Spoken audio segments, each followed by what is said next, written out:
My son, Luke, shot down the stairs with a grin and a twinkle in his eye. Mom, I really, really, really need my bicycle helmet and a video camera.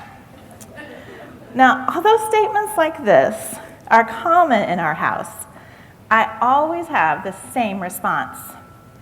Where's your sister? Now, at only 17 months apart, my two youngest children are quite a match. Their personalities were evident right from the start. After the surprise of our first daughter, we spent almost 2 years trying to have another child. Finally, I was certain that I was pregnant. But even after a blood test, the results were still inconclusive. That completely explains my son Luke. He takes his time with everything, weighing the pros and cons. Do I really want to be born? My daughter Grace, on the other hand, sprang into being only 8 months after her brother was born. Even though I was on birth control, she just knew the world would not be complete without her. They are the perfect pair now. Luke plans and Grace performs. They spend their days planning elaborate adventures in their playroom, fittingly called the lab. Luke is the mastermind, while Grace, very willingly, plays the role of his guinea pig.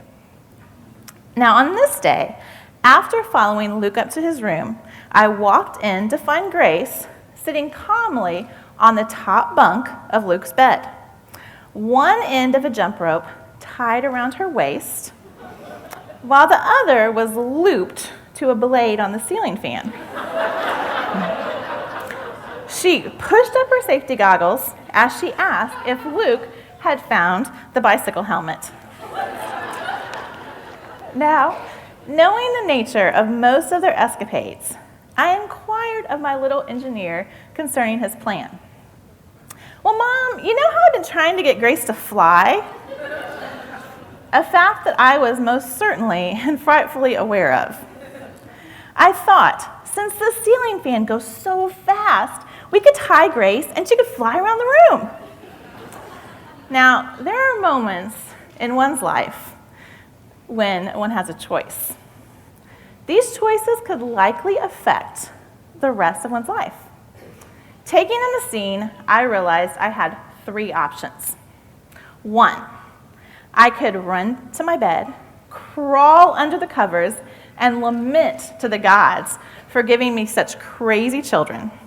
Find the nearest candy man, aka psychiatrist, to drug me, my children, or possibly both of us, until they go to college. 2, I could begin an hour-long lecture on safety and consequences with the possible call to the appropriate authorities. Or 3, I could just go with it.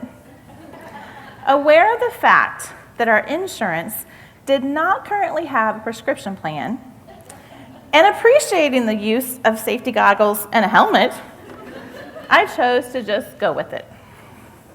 Not wanting to squelch my children's creativity, I decided to ask about their planning process. That is when Grace showed me her baby doll. Luke went on to explain how they had first tested the ceiling fan idea with the doll. Seeing the extreme weight difference between my sweet Grace and baby Cinderella, I came across a major flaw. But they were both looking at me with such excited expressions, determined that their plan would work. Who am I to crush their dreams? So I just threw down a few more pillows under the fan and prayed for no broken bones. Really, isn't that our job as parents, to help our children learn to fly? They are each given specific abilities and passions that stir their hearts. It is our duty to provide the environment for them to plan, imagine, and create. Unfortunately, sometimes we also need to let them fail. So we offer some comfort and protection and watch them soar. Well, thankfully, my son was not the most skillful knot tyer in the world. So Grace's jump rope came loose from the fan as soon as she jumped fearlessly, faithful of her brother's abilities. A few days later, I just watched as Luke led Grace outside with a handful of balloons and a roll of yarn. A few minutes later, Grace tiptoed back inside and whispered, "Mama, if I fly away too far and get stuck in a tree, will you come and get me?" "Of course, baby. I always give you a safe place to land."